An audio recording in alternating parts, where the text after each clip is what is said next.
राजकारणामध्ये काम करत असताना मला असं वाटायचं की यशस्वीतेचा सगळ्यात मोठा मूलमंत्र काय असतो, तर माणूस जेवढा जमिनीवरती असतो तेवढं त्याला यश मिळतं असं मानणारा मी कार्यकर्ता. मला असं थोडासा एक भ्रम होता की सगळ्यात जमिनीवर असलेला कार्यकर्ता मी आहे. पण दादा माझा भ्रम तुटला तुम्हाला बघितल्यानंतर. म्हणजे ज्यावेळेला जॅकी श्रॉफ साहेब ह्या कार्यक्रमाला येणार ते निश्चित झालं त्यावेळेला फारसं मनावरती दडपण नव्हतं, पण तुम्ही आज येणार आहे ही जेव्हा खात्री झाली तेव्हा प्रचंड मोठं दडपण माझ्या मनावरती आलं होतं की घरी आल्यानंतर काय करायचं आहे, जेवण कसं बनवायचं आहे, काय तुम्ही खाणार आहे, तुम्हाला लोक आलेली चालतील का, भेटलेली चालतील का.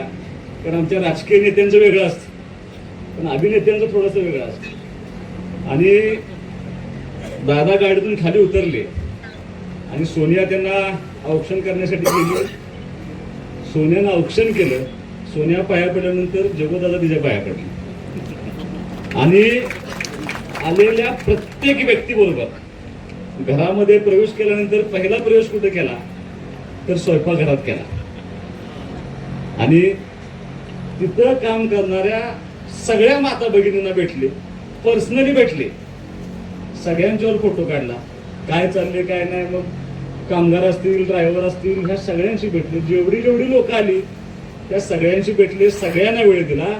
आणि मला जो भ्रम होता की मी एकटाच जमिनीवर राहून काम करतोय त्याच्यापेक्षा कैक पटीनं मोठी माणसं काम करतायत ते तुम्हाला बघितल्यानंतर मला आज त्या ठिकाणी कळालं. मी तुमचं मनापासून दादा स्वागत करतो, अभिनंदन करतो, आभार मानतो. कारण त्याला कारण असं आहे की या झाडं लावण्याच्या उपक्रमात एक छोटीशी पार्श्वभूमी आहे. तुम्हाला त्यांनी सगळी माहिती करून घेतली की इथलं प्रमुख पीक कोणतं आहे, ऊसाचं उत्पन्न किती आहे, पाण्याची अवस्था कशी होती, त्यांना सगळी पार्श्वभूमी मी पूर्वीचा असलेला दुष्काळ, भाऊंच्या नंतर टेंबू योजना सगळं सांगून झाल्यानंतर मी त्यांना ज्यावेळेला सगळी वस्तुस्थिती सांगत होतो त्यावेळेला ह्याची कल्पना कशी सुचली याची तुम्हाला मी दादा थोडंसं एक मी मुद्दाम सांगणार आहे. 1.5 वर्षापूर्वी विधानसभेची निवडणूक झाली होती आणि त्या निवडणुकीला मला 78,178 मताचं लीड मिळालं. आणि त्या मतासाठी मी ह्या सर्वांच्या सहकार्यामुळे विजय झालो होतो. आणि त्यावेळेला मी असं डिक्लेअर केलं होतं की जेवढी मतं मला मिळाले, जेवढं मताधिक्य मला मिळाले त्या मताधिक्य एवढे झाडं त्या संपूर्ण मतदारसंघामध्ये लावण्याचं मी त्याला घोषित केलं होतं. आणि दादा थोडंसं झाडं लावण्याचा हा उपक्रम असा आहे की अत्यंत दुर्लक्षित आहे. याच्यामध्ये अनेकदा घोषणा होतात, काम काय पुढे होत नाही. पण मी थोडंसं माझंही दुर्लक्ष झालं होतं. पण एक घटना माझ्या आयुष्यामध्ये अशी घडली, माझं जे तुम्ही घर बघितलं त्या घराच्या कंपाऊंडवरती एक पिंपळाचं झाड आलं होतं. आणि मी तिथं अशा सूचना केल्या होत्या की ते कंपाऊंडवरचं झाड काढा नाही तर ते पूर्ण कंपाऊंड खाली पडेल. आणि तिथे एक व्यक्ती उभा राहिला, तिने मला असं सांगितलं की पिंपळाचं झाड हे देवाचं झाड मानलं जातं, त्याला तोडायचं नसतं. मी ते कंपाऊंड तेवढं 2 फुटानं काढलं, ते पिंपळाचं झाड अलगद बाहेर काढलं आणि तिथं रिप्लांट केलं. मी फारसं बघितलं नाही, पण ज्याला 6 महिन्यानंतर मी त्या ठिकाणी गेलो तर ते झाड आता 14-15 फुटाचं उंच झालं. आणि मला रिअलाइज झालं एक झाड एवढं मोठं काम करू शकतं, तर आपली जी राहिलेली आपण जी जाहीर केलेली जी अभिनव योजना आहे झाडं लावायची, ती जर सगळ्या लोकांना एकत्र घेऊन, एकट्या सुहास बरोबर काही करू शकत नाही, तर सगळी लोक माझ्या बरोबर आली, त्या सगळ्या लोकांनी ठरवलं तर मात्र निश्चितपणे हे 78,000 झाडं लावण्याचा उपक्रम यशस्वी होऊ शकतो.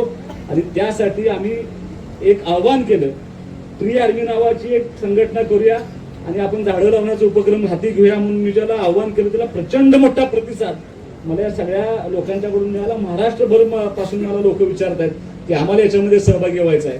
आणि यथाशक्ती लोक मदत करतायत. कोण म्हणतंय मला तुम्हाला आम्ही वर्गणी देऊ इच्छितो, कोण म्हणते आम्ही झाडं डोनेशन करू शकतो. वाढदिवस साजरे होताना आता वयाच्या संख्येएवढी झाडं लावून वाढदिवस साजरा होतोय दादा.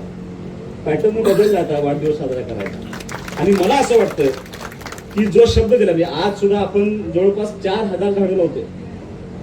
श्रीकांत पाटणकर म्हणून आमचे एक दुकानदार आहेत, ते त्यांच्या वडिलांच्या स्मरणात मोठी 200 झाडं लावत आहेत. श्रीधर जाधव, रणजित पाटील यांनी खूप मोठी मदत केली. अळसंद ग्रामपंचायतनं 500 झाडं त्या ठिकाणी लावली होती. अनेक लोक असे आहेत की आज त्यांच्या आई वडिलांच्या वाढदिवसानिमित्त झाडं लावत आहेत. आज माहुली ग्रामपंचायत जेवढं मला विधानसभेच्या निवडणुकीला जेवढं लीड दिलं होतं तेवढी झाडं लावण्याचा त्यांनी आज घोषणा केली आणि त्यांनी आज 100 झाडं मला इथं आणून त्यांनी देण्याचा इथं प्रयत्न केलाय. त्यांचे असे अनेक लोकांचे सहभाग मला सतत मेसेज आहेत की आम्ही तुम्हाला आर्थिक मदत करतो, आम्ही कोण श्रमदान करतो म्हणून लोक पुढे येत आहेत, झाडं लावायला लोक पुढे येत आहेत. मला खूप समाधान आहे. जाकीर दादा, शेवटी मी राजकारण करतो. राजकारणामध्ये समाजकारणामध्ये काम करत असताना आमचं कुटुंब गेली 40 वर्ष अगदी स्वच्छ भावनेनं कसल्याही अपेक्षेशिवाय काम करायचा प्रयत्न करतात. पण राजकारण आहे, राजकारण म्हटलं की यश अपयश, चांगलं काम वाईट काम, टीका टिप्पणी हे सतत चालू असतं. तो आमच्या राजकारणाचा भाग असतो. आणि आता तो थोडंसं पूर्वीचं राजकारण चांगल्या पातळीवरती असायचं, आता तर राजकारण थोडं खालच्या थरावरती गेलं. मग राजकारण करत असताना एखादं काम केलं तरी लोक चांगलं म्हणतात, काही लोक नावं ठेवतात, नाही केलं तरी समर्थन करणारे समर्थन करतात, जे विरोध असतात ते विरोध करतात. पण हे सगळं करत असताना म्हणजे आज सुद्धा माझ्यावरती अगदी खालच्या थरावरती टीका अपप्रचार सतत चालू असतो. अगदी तुम्ही आज येणार आहे याचं सुद्धा पोटात दुखायला लागले काही लोकांना. म्हणजे जगोदादा येणार आहेत, झाडं लावणार आहेत हा विषय बाजूला, पण ते निंदा नावस्ती टीका टीका हे सगळं करत असताना कुठंतरी असं वाटतं की आपण चुकतोय का. मन असं कधी कधी असं वाटतं की कंटाळ येतो, सगळं त्रास होतो, शरीराला मानसिकतेला त्रास होतो. आणि मग समाधान कुठे मिळतं, ज्या वेळेला राजकारण समाजकारण करत असताना आपण एखाद्याला व्यक्तिगत मदत केली, एखाद्या कुटुंबाला अडचणीच्या काळात मदत केली की आनंद होतो. त्याच्यापेक्षा दुसरं समाधान कशात होतं, एखाद्या व्यक्तीला वैद्यकीय मदतीमध्ये एखादी मदत करू शकलो, एखाद्याचा जीव वाचवू शकलो तर खूप मोठं समाधान मिळतं.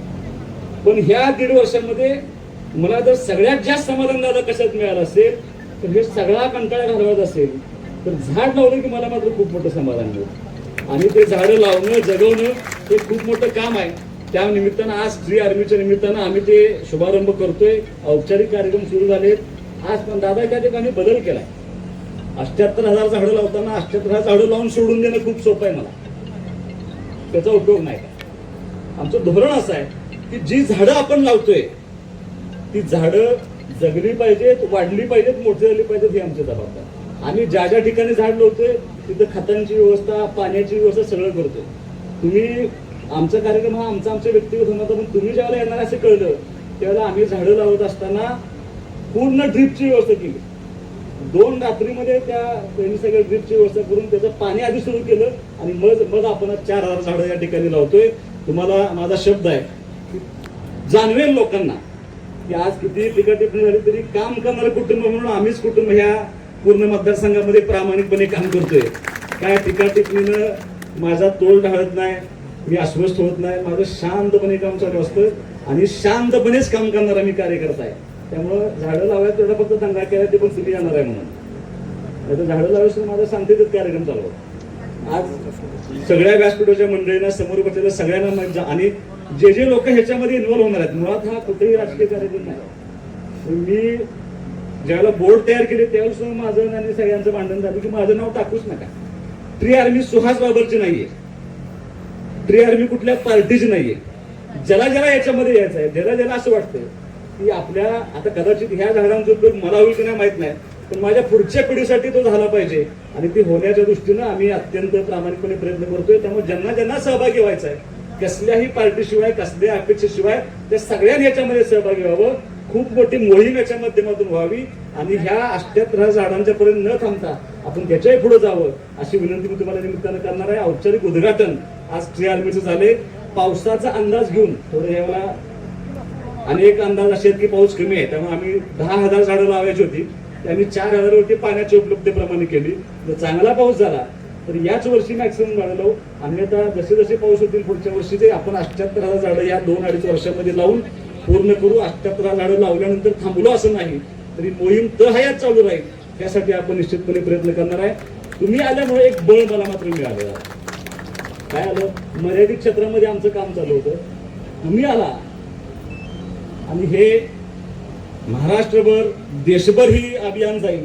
आणि कारण तुमच्यासारखा स्वाभिमानी माणूस दादा, मी तुमची परवानगी घेऊन सांगतो, कारण एखादा अभिनेता किंवा एखादा हिरो हिरोईन आले तर त्याच्या पाठीमागे काहीतरी कमर्शियल व्ह्यू असतो, बरोबर ना. म्हणजे एखाद्या कार्यक्रमाला लग्नाला जायचं म्हणजे मी कुणाला तरी द्यावं लागतं काहीतरी. मी जगूदादांना 2च गोष्टी दिल्या आणि त्या 2 गोष्टीवरती त्याची अपेक्षा नव्हती. एक ही बैलगाडी आणि दुसरी बाजरीची भाकरी. त्यांचं वय 70 आहे आता. 60 आणि 50 वर्षाच्या आता बापू 70 बघितल्यानंतर व्यायाम करायला पाहिजे असं वाटायला लागले. 70व्या वर्षी त्यांची जी तब्येत आहे, त्यांचं खाणं आहे, त्याने आल्याला सांगितले की मला खूप भूक लागली. चालत आले आपल्या मॉडर्न एज्युकेशन पासून, सगळ्या स्टाफला भेटले, सगळ्या महिलांना भेटले, रस्त्यात येणाऱ्या सगळ्यांना भेटले आणि म्हणजे मला भूक लागली, मला नाश्ता करायला. आता मला असा दबाव आला की आता नाश्ता काय करणार. माझ्या डोक्यात हे सँडविच ते सँडविच ते इटालियन काय तर असलं तर मला कोण करायचं म्हणलं. आणि मग त्याने असं सांगितलं बाजरीची भाकरी, तूप आणि मीठ. आमचं लहानपण मला आठवलं. आणि दादाने अशी भाकरी घेतली, भरपूर तूप होतं त्याच्यावर आणि सगळं असं मीठ टाकलं त्याच्यावरती, रोल केला आणि त्यांनी ते नाश्ता केला. चेअरमन साहेब राहिलेलं तूप त्यांनी हाताला लावलं आणि तोंडावर लावलं. त्यांनी मला सांगितलं की माझ्या तब्येतीचं रहस्य हेच आहे, नॉनव्हेज खात. त्यांनी आता पिठलं आणि भाकरी जेवणाला मला करायला सांगितलं. एवढा साधा माणूस मी माझ्या आयुष्यात बघितलेला नाही. आणि मला असं वाटतं एका चांगल्या कार्यक्रमाला याच्यापेक्षा चांगला पाहुणा दुसरा मिळू शकला नसता. मी गगनभाई तुमचं मनापासून आभार मानेन की तुम्ही अत्यंत चांगली व्यक्ती माझ्या कार्यक्रमाला तुम्ही आणि सचिन काकाने दिली. काही तुमचंही मनापासून मी स्वागत अभिनंदन करतो. खूप ऊन आहे त्यामुळं फार वेळ आता बोलणार नाही, पण आमच्या सगळे पंचायत समितीचे सदस्य, सभापती, जिल्हा परिषद सदस्य, नगर परिषदेचे आमचे नगराध्यक्ष मॅडम, सगळे नगरसेवक, डीवायएसपी साहेब या ठिकाणी उपस्थित आहेत, प्राण साहेब उपस्थित आहेत, तहसीलदार साहेब आहेत, बीडीओ साहेब आहेत, PI साहेब आमचे या ठिकाणी उपस्थित आहेत, फॉरेस्ट RFO सगळे मंडळी फॉरेस्ट या ठिकाणी उपस्थित आहेत. या सगळ्या प्रशासकीय अधिकाऱ्यांचं मी मनापासून स्वागत करतो. तुमच्या दोघांचे स्वागत करतो. एक त्यांच्या परवानगीनं अजून एक विषय सांगतो. त्यांनी झाडं एक त्यांच्या हस्ते आपण एकच प्रातिनिधिक स्वरूपामध्ये झाड लावतोय. तुम्हाला सर्वांना विनंती आहे की ते गेल्यानंतर जर कुणाला झाड लावायची इच्छा असेल तर श्रमदान केलं तरी काका काही हरकत नाही. पण त्यांनी मला 2 झाडं अशी आणायला सांगितली आणि ते म्हणजे मी स्वतः ते झाड लावणार आहे. तुम्ही सांगताय का? मी सांगा, तुम्ही सांगा. नाही तुम्ही सांगा, तुम्हाला ते बोलल्याला खूप बरं पडेल. त्यांनी मला विशेष विनंती केली आणि त्यांनी सांगितले की मी ते झाड लावणार आहे. ते त्यांच्या मदतीने सांगतील. अत्यंत चांगलं काम त्यांचं ह्या क्षेत्रामध्ये आहे. प्रचंड झाडं लावण्यासाठी ते उद्युक्त करतात, लोकांना प्रोत्साहन देतात. त्यांच्या गळ्यामध्ये जे झाड आहे ते ओरिजिनल आहे, प्लॅस्टिकचं झाड नाही. ते प्लॅस्टिकच्या बाटलीतलं पाणी पित नाहीत, प्लॅस्टिक घरात ठेवलेलं आवडत नाही, इतकं ते त्यांना त्या ठिकाणी काम करतात. त्यामुळे आता राहिलेलं मनोगत ते निश्चितपणे त्यांच्या पद्धतीने व्यक्त करतील. तुमच्या सर्वांचं मनापासून मी या ठिकाणी स्वागत करून एक आमची अशी इच्छा आहे की काही 2 दिवसापूर्वी माझा एक भाऊ बालाजी बाबर अपघातामध्ये त्याचं निधन झालं होतं. एक त्याच्या आठवणीमध्ये आम्ही झाड या ठिकाणी बालाजीच्या आठवणीमध्ये लावतोय. ते जोपासना करण्याची जबाबदारी आमची राहील. मी जगूदादांचं त्यांच्या सगळ्या टीमचं गगनबाईंचं मनापासून देखील स्वागत करतो. तुमच्या सर्वांचं स्वागत करतो. थांबतो. जय हिंद, जय महाराष्ट्र.